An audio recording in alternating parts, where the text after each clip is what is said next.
Sathyajothi films பிரம்மாண்ட தயாரிப்பில் தனுஷ் நடிக்கும் கேப்டன் மில்லர் வெற்றி நடை போடுகிறது உலகமெங்கும்.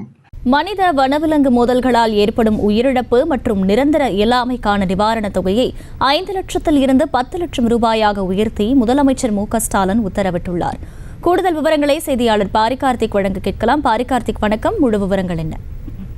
வணக்கம். மனித வனவிலங்கு மோதல்களில் ஏற்படும் உயிரிழப்பு, அதே போல நிரந்தர இயலாமைக்கான நிவாரணத் தொகை 5 லட்சம் என்பது தற்போது 10 லட்சமாக உயர்த்தி தமிழ்நாடு முதலமைச்சர் திரு மு.க.ஸ்டாலின் அவர்கள் உத்தரவு பிறப்பித்திருக்கிறார்கள். குறிப்பாக மனித வனவிலங்கு மோதல்களை குறைக்க தமிழ்நாடு அரசு பல்வேறு நடவடிக்கைகளை எடுத்து வருகிறது.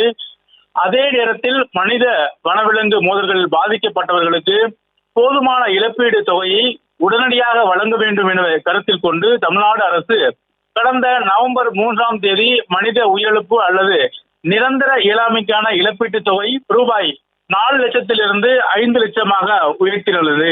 இந்நிலையில் இந்த இழப்பீட்டு தொகைக்கான உடனடியாக வழங்குவதற்கும் தமிழ்நாடு அரசு தற்போது அதற்காக தனி நிதியாக 10 கோடி ரூபாய் ஏற்கனவே நிதியானது ஒதுக்கப்பட்ட நிலையில் இந்த மனித வனவிலங்கு மற்றும் மோதல்கள் ஏற்படும் உயிரிழப்புக்கு கூடுதலாக உதவித்தொகை வழங்கிட வேண்டும் என்று அரசுக்கு பல்வேறு கோரிக்கைகள் வைத்த நிலையில் தற்போது வந்துள்ள இந்த அறிவிப்பின்படி தமிழ்நாடு முதலமைச்சர் அவர்கள் இந்த முறையீட்டுகளை மிகுந்த கனிவுடன் பரிசீலனை செய்து இத்தகைய உயிரிழப்புகள் மற்றும் நிரந்தர இயலாமைக்கு தற்போது 5 லட்சம் என்பது தற்போது 10 லட்சமாக உயர்த்தி தற்போது தமிழ்நாடு முதலமைச்சர் அவர்கள் உத்தரவு பிறப்பித்திருக்கிறார்கள்.